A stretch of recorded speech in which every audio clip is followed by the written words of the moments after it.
রব্বিল আলামিনের মার উপরে উইরা গেলে বেয়াদবি হবে।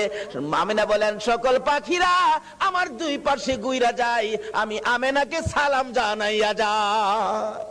কি আশ্চর্য! আমিনা বলেন আচ্ছা কি আমি সন্তানের মা হব, আমার তো এমন কোনো অনুভব হয় না।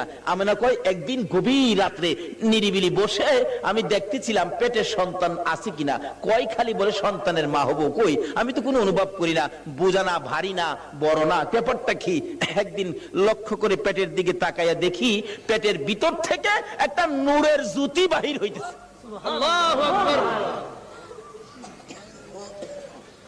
এমন কড়া নূরের জ্যোতি যার দিকে আমি আমেনা চাইয়াই থাকতে পারি না।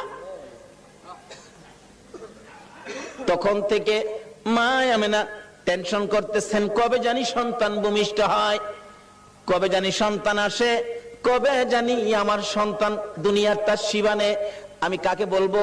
নাই আমার কেউ অসহায়। আমি চোখের পানি ছেড়ে দিলে আব্দুল মুত্তালিব ডেকে ডেকে বলেন, বৌমা আমেনা তুমি কিসের ব্যথায় কান্দো?